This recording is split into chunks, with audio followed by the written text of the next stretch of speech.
I'd never do you harm. You stole my silver princess right from out my arms.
Back to Modern Gardener.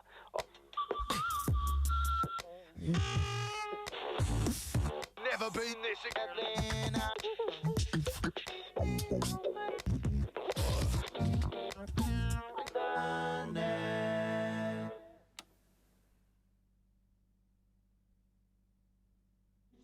Wir schalten ein. Herzlich willkommen zu unserer Abschlussveranstaltung des Bayerischen Forschungsprojektes HbbRadio. Und das, was Sie eben gehört haben, das ist ein Werbevideo, zurzeit in Australien läuft, eben um Promo für Digital Radio zu machen. Und dieser Tom Tam ist wohl dort ein bekannter Beatboxer, den kennt man, und insofern hat man sich das hier zu eigen gemacht.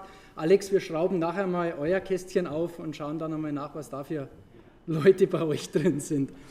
Es geht darum, einen Ausblick zu geben, wie Radio individualisierbarer gemacht werden kann, wie Radio personalisierbarer gemacht werden kann. Und wir haben heute ein volles Programm, deswegen haben wir schon um 2 Uhr begonnen. Wir freuen uns sehr, dass Mathias Coinchon von der EBU heute bei uns da ist. Er wird uns eine Keynote geben.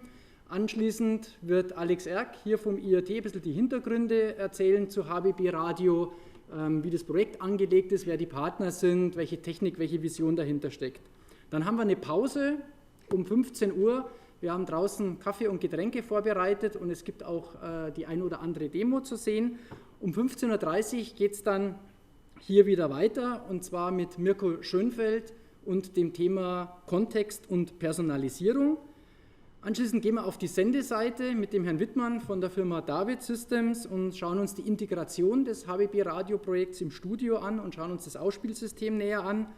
Dann wird die Frau Höhn von der Antenne Bayern die Frage stellen, warum interessiert es überhaupt einen Radiosender, hybrides Radio, welche Dienste sind da möglich? Und last but not least, der Herr Böth von der Firma Elgato wird auf den Radio-Client näher eingehen. But now I would like to come to our keynote speaker, Mathias Coinchon. Thank you to have you here. He's working with EBU in Geneva. He is an excellent expert on the fields of digital radio and on hybrid radio. So as I know, you are the vice chairman of the technical committee at World DAB. World DAB. And you are secretary at the radio DNS organization, yeah. Yeah, so you are the right person to give us the right impulse for our today's. So I'm not neutral, you could say. Yes, you're coming from Geneva, so you're neutral. Yeah. Okay, please give a warm welcome to Mathias Coinchon. Thank you very much. And thank you for the invitation. Mein Deutsch ist nicht so gut, mein Encoder, aber ich kann ein bisschen dekodieren, but I will speak English, sorry. So I want to try to make today an introduction for this seminar. Thank you very much for the invitation for this HbbRadio project closure. It's very interesting development that happened here, and trying to make an overview of what we are doing with radio nowadays and where we are going, because there is a lot of question, of course, happening. And of course, we know that radio, most of the time, is still the good old broadcast distribution. Transmitters, FM, AM, not so long. It's low cost, it's wide area, it's free to air. And of course, lots of people are saying it has no future. But if we look nowadays, in every country, and I don't have the figures for Germany, but if you look at UK, Switzerland, Italy or France, most of the people, most of the audience is still on broadcast. There is, of course, a growing audience on IP, but it's still broadcast for the major part of the audience. However, we know that since so many years now, we have IP internet, a fantastic personal communication system, bidirectional, but it's a personal communication system, basically. So it addresses everyone individually. So if we want to do live, very wide audience coverage, it turns out to be expensive. But we know that it has added lots of features like on-demand, enrich the content, doing lots of things like every radio broadcasters in the world. There is not a single radio broadcaster that doesn't have a website where you can listen again, where you can have more information about the program you're listening, and so on. But if we look at the world of internet, it's also a bit frightening, because looking at the internet world, we have this effect that the winner takes it all. There are some examples here. Google, the main search engine. There are lots of people trying to do search engine, but Google is a single one, getting everything. Same with Facebook. Even Google tried to do Google+, but I think they will stop because it was not a big success. Apple, YouTube is the major video platform. And you have this for many of the things. You could take also Airbnb, Uber, and all these kind of things. So there is a question now for radio and for music, what will happen? And if we look at the radio platform and the music and radio platform, it's still not everybody on the same platform, but if you take these ones, they are already a big part of the market. iTunes with Apple, fighting very hard now to also get radio and the Spotify users. Spotify for music, lots of people are using it. Some are saying, yeah, it will kill radio. Actually, it's not really radio, it's more music platform, so it's more to listen to music. Radio is a bit something else. TuneIn, which is very aggressive, also creating a directory of radio stations and monetizing on top of radio stations. So they are basically gathering the metadata they can from the web, from everywhere, offering a very nice app, and you can have all the radio station you want. But they collect the data, they do the adverts on top of broadcasters, so the broadcasters lose the control of it. And this is quite a problem, for many broadcasters. And we have some members of the EBU saying, hey, we should do something here because this is not acceptable. And of course, these companies, they are funded by very big venture capitalists that put a lot of money, they put lots of engineers on it. So it's quite difficult to fight with it. And at the same time, you have all these individual apps done by broadcasters. You probably have seen in the UK iPlayer, which is a fantastic app, but you need to use iPlayer for BBC. If you want to listen to global radio, you have to install the global app. If you want to listen to the German program, you need another app. There are some things like Radio Player, which is trying to put all the radio together in a single country. It's a first step, but we need to go further. And our approach so far, of course, is to rely on standardization. And this is the strength of Europe also, if you look at it, because take ETSI, which is the major European technical standardization institution, which is doing most of the standards, for broadcast with DVB or DAB, DAB+, and a radio DNS. But we could add also GSM and others. So the idea of standardization is, of course, to agree and promote free open standards that can be implemented by anyone. And this is the approach we have to use here. So EBU, some years ago, we tried to make this very simple document. It's a one-page document saying what should be the standards in Europe for radio. It's already some years, 2013, as you can see. You can download it. Very simple, but it was quite a time to have everyone to agree. So the idea was to say, okay, if we consider broadcasting is the future, let's go for DAB+ now. It's a mature technology. There are chips. There is everything on the market. Everything is ready. I mean, you have frequencies allocated in every country, operators. So this is a way to go if you want to go digital, go to band 3. DRM, when DAB Plus is not applicable, there was a long discussion. Some were saying no DRM, Digital Radio Mondial is dead.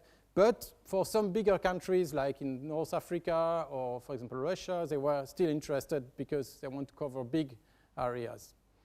And of course, we also advise to add not only audio, but add rich features, text, image, program guides, and all the things you will see nowadays, and hybrid services, I will come to this later, alongside the broadcast, which means combining the internet power with the broadcast medium.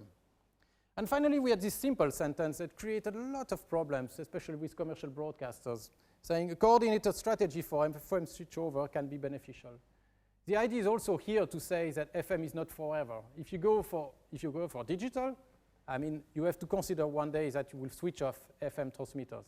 Of course, it's very difficult to say now because most of the audience is on FM and you need to replace all receivers. But we need to think of it. And it's funny because, I mean, I heard now that Swisscom in Switzerland will switch off GSM in 2020. So it means after 25 years, they will switch off GSM and only 3G and 4G. You see in television, they have done the switchover. Now FM, it seems to be so difficult to switch off, but don't forget, it's a technology now from 55 years it's on. So one day we should switch it off. So coming back to hybrid. So the idea of hybrid is to combine, to say, okay, there is a future for broadcast. It works for the mass delivery. It's free to air. It's neutral. It means you don't have an operator in between that will control and say, okay, I have an agreement with these broadcasters and not with you. So there is this net neutrality, not this net neutrality problem with broadcast, and it's a very efficient way of distributing. But we have also at the same time internet adding value, personalization, interactivity, and all these enhanced experience you can have on internet.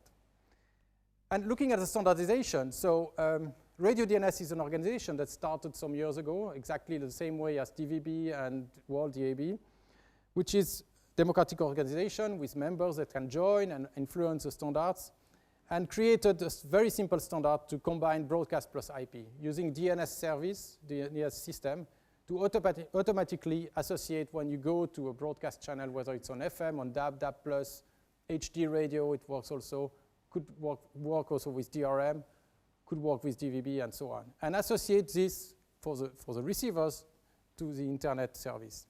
And then you can have plenty of service on top of it. So for example, Radio Viz for visual radio, which is a simple, obvious thing to do. So adding visuals to the radio. So here it's not about creating TV, but it's about adding some visual elements to the program for the color screen in the car, on the mobile phones, in the radio at home. I mean, everything has now got a color screen. So it's not something you watch, but it's more something you look at it or you glance at occasionally. Radio EPG electronic program guide, so all the metadata about the program, what is on air, what's coming next, the station logo, and all these kind of things. And radio tag, I will come to this later, which is about having more interaction with the program. So looking at this organization, which is quite young, it already produced a set of standards. So basically, it created standards and aligned them with the existing standard on digital radio. So this is what you've got nowadays, and this is just a start. So the one on the left is the standard for linking broadcast to IP. And then the two other ones are for visualization and also for service and program information, which is not called EPG anymore, but now SPI for service and program information. And you will have some examples, good examples of use in the presentation today. So there have been here an effort to align with World DMB and DRM consortium to produce exactly the same set of specification. This is really to avoid having fragmentation and that broadcasters have to produce in different formats. It's also to ease the industry so that they can produce receivers that can work with whichever the system. So if we look at Radio DNS organization, which is working on hybrid radio, it's not only broadcasters. And it's interesting to note that if you look here, a sample of the members, you have also commercial broadcasters. They are very interested, of course, because they could add new elements, maybe monetize on new services on top of it. But there is also more recently new members like Audi, and we have also Visteon, which are big suppliers for the car industry. And this is a very good signal because the car industry is also very important for radio as we know it. And we see we have also some American broadcasters or organization. So radio DNS is not just European, it's a worldwide standard. So I don't go too much into details for this keynote about the services, and you will see all this demonstration outside and in the presentation after. But there is one element which is important to consider, that linear broadcasting as we know it, which is listening to an audio program you don't change, is not enough anymore. I mean, it's enough maybe for most of the use in home or in car, but if we speak about this kind of device, I mean the smartphone, you want to have more interaction. This is a device of interaction. So doing something where you cannot interact on this, or we just have audio, can be boring. So that's why there is now a new standard emerging with radio DNS, which is tagging. And the idea is that you listen to radio while doing something else. You don't have sometimes too much time for watching or for doing, for acting or for doing complicated things. The idea of tag is you have a simple tag button, could be in the car, you hear something you like, and you can tag this element. And with this action, then the broadcasters can decide what to do with this tag. For example, send you an email or go to their platform and have information about what you are listening to. Or it can be on the watch also, that you listen to something you like, you tag it, and it's recorded. It's like a bookmark. And there is already an application which was deployed by the BBC. It's in production for BBC Radio 1, 1 Extra, which are the young radio programs. And they have implemented tagging on this kind of receiver, Revo Axis. And basically, you can pair your receivers with your account at the BBC, your own account, and then associate this with your playlist. They have a playlist app where you can tag what you like, and then you find what you have tagged in your playlist. And you can listen to it again. And very interesting, you can export to these existing apps. So we spoke about YouTube before, Deezer, Spotify, iTunes. It's great, everybody has got an account. But this is the way it should work. Not that they control what the broadcasters are doing, but more that the broadcasters send them the data if they want to, or can do partnerships. So this is very interesting with this BBC approach, because you can export your playlist to your Spotify account and then accept you receive the playlist, and in Spotify then you have all the BBC content you have tagged. So this is just an example. Another thing we have to also work on, and which has been addressed from now 1 or 2 years, it's the authentication. Because when we start offering personalized service, it changed really the matters of broadcasters' work. I mean, up to now, broadcasting was anonymous. You were listening to radio, and we don't know anything about listeners. Now, if you want to offer personalized service, it means every listener should have an account, and you have to store data about these listeners. Or, I mean, you have to take care also about what you are doing with this data. But the first thing is you need to synchronize the device. After, with this, you can link it to the user profile. And finally, with the user profile, you can do what everybody is doing, data analysis. So you can get the habits and start to do recommendation. And of course, some are saying, yeah, but then we are going to be evil like the others. Yes, but we are doing it in a transparent way, and let's do it before the others are doing it. And this is the idea that, I mean, you could offer recommendation based on the content you're listening, maybe offer an easier way to access the programs that the broadcasters are producing. So this standard has been developed now inside a group, and there is already Tech 3366. If you go to tech.ebu.ch, you can download it, which is a cross-platform authentication protocol. It was an international collaboration. And there is ETSI standardization in progress, so it should be within months available as an open standard. And also interesting is they have produced, and this is something also new to try to help the development, the deployment, is to have offer open source components. So you have an open source library that the industry can use. It's with a very permissive license for implementing these features. Right, so this is a nice world of standardization and what we are doing and everything. Now, of course, there are challenges. And this is the main challenge we have always. I mean, we have this challenge for many years, and with DAB, with DAB+, TRM, everything. Who should come first? The broadcasters, well, I mean the services, or the consumer platform and the receivers. And of course, everybody's waiting at each other, saying, oh, but I won't start services unless there is a platform for listening. And the industry is saying, well, why should I spend some money to make chips and put in engineers on something if there is no services on air? Okay, on these things, there is something we can influence, of course, is the services. So the approach here is to say we have to push broadcasters, we have to push services, and make it happen as much as possible. And this is the idea, for example, behind Radio DNS project logo. Because Radio DNS, we saw that actually it was not going fast enough. So it means we don't have enough broadcasters going on Radio DNS. It's very simple. They just need to do a DNS registration. So we set up this project logo with the objective of having all broadcasters on Radio DNS. And we don't ask them to produce special data, visual radio, everything. We just ask them to give station name, description, genre, 5 logo in different size, transmission information about this station being on internet, FM, or DAB, so that the receivers can switch automatically between the different formats. And this is a very one-time things to do. And by having all the broadcasters on it, then we can go to the car industry and everyone, because their first question when we go to them is to say, hey, but who is implementing this? So if we can show a map of Europe or the world where everybody is ready, then they will consider it. And this is also a very good alternative to TuneIn and this proprietary platform, because here it's a standardized way of doing, and every broadcasters control the way they are these data. So EBU, we have created a platform for helping members. So it's a cloud-based service where they can create an account and declare their station. We provide the trust to be sure it's the right broadcasters applying. And they can upload their logo and everything, and we offer this service for free. Of course, they can decide to go with a service provider or could do it in the future. It's no problem. So this is really the approach of pushing forward the elements. Now we have also to consider the production aspects, because when we say about doing visual radio or tagging or program guides and all these things, there is a big challenge that the broadcasters, most of them, are not ready. And even the big one, because it's quite complex, and they need they have big workflow, and they need to rethink everything to be able to export this data. They have web editors, but these web editors sometimes do the work after.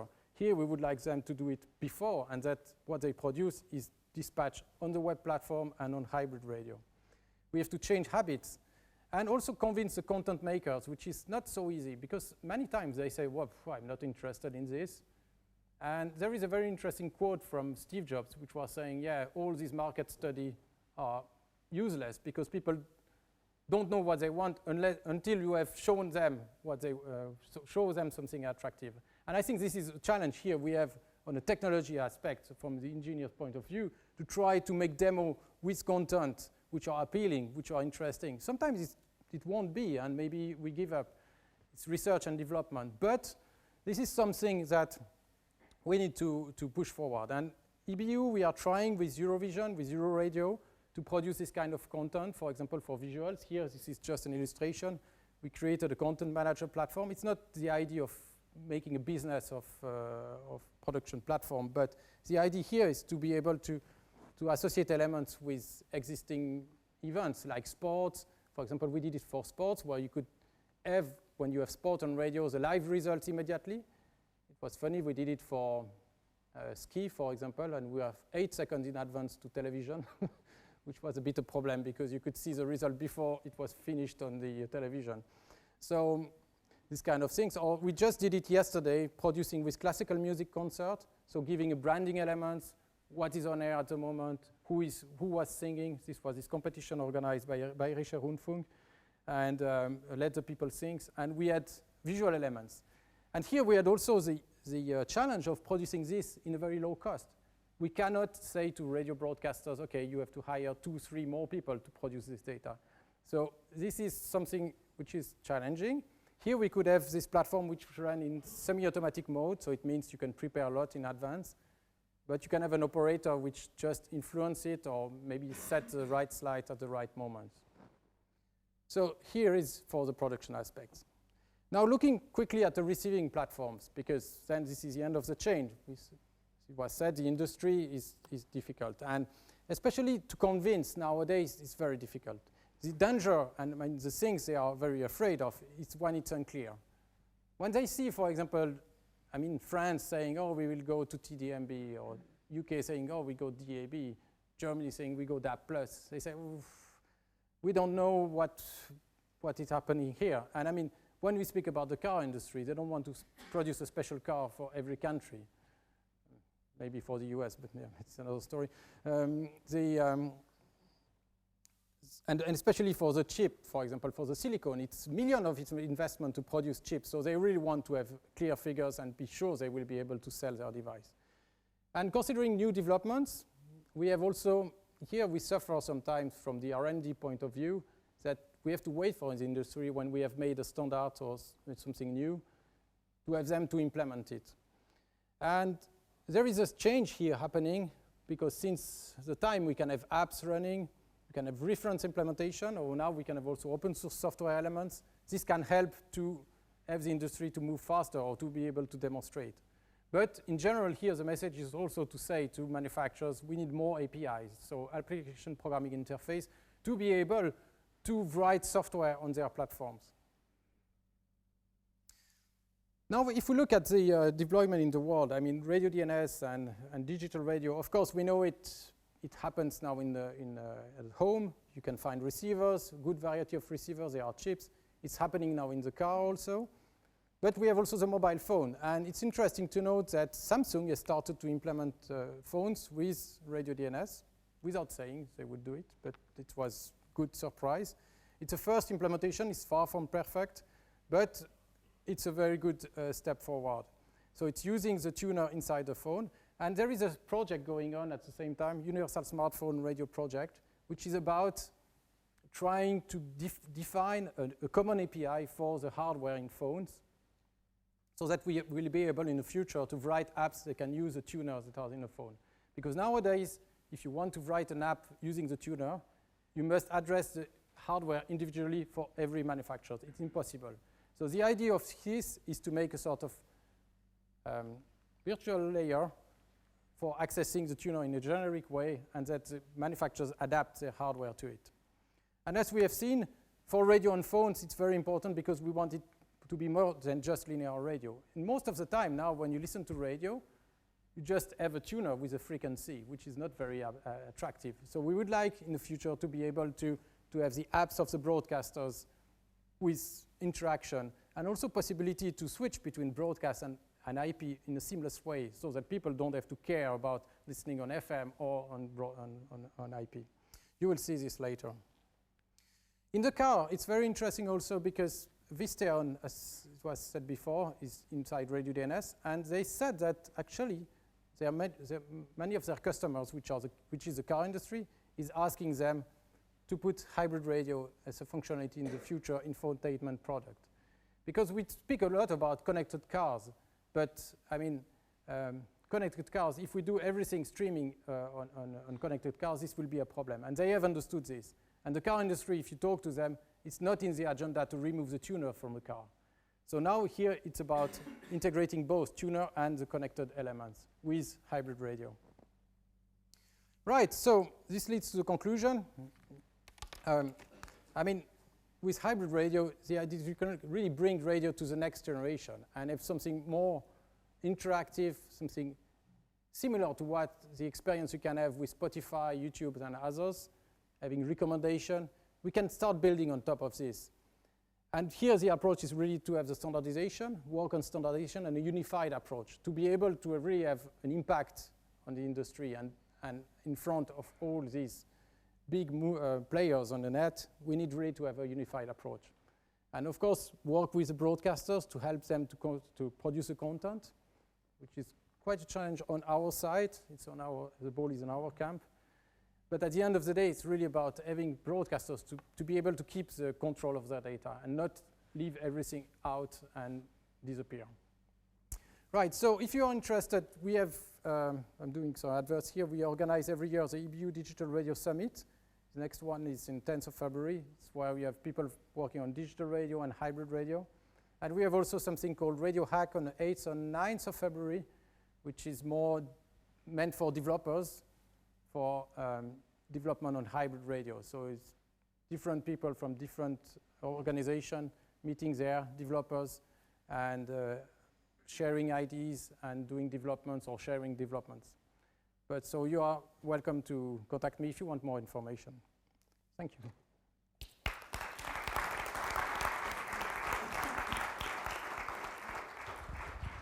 Thank you, Matthias. You're great in time. Alex, bist du dann soweit? Do you have any direct question to Matthias? Otherwise, I would say to keep it in mind, and I would like to suggest that you ask it together with all other colleagues in the discussion session later on. Alex, bist du? Then I ask one question, Matthias. Is there any license to pay in Radio DNS for the broadcasters or for the receiver side?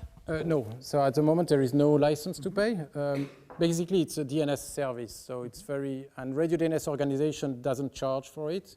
There was a discussion about charging, but the price of setting up all the infrastructure for charging would be more expensive than what it costs. So it's free to register, but it's just the DNS doing the redirection to the service provider. So you need to have a service provider. So here you can use one of the existing service providers, or you can set up your infrastructure, or you can use the EBU development, or IRT also has done a platform for German broadcasters. Yeah.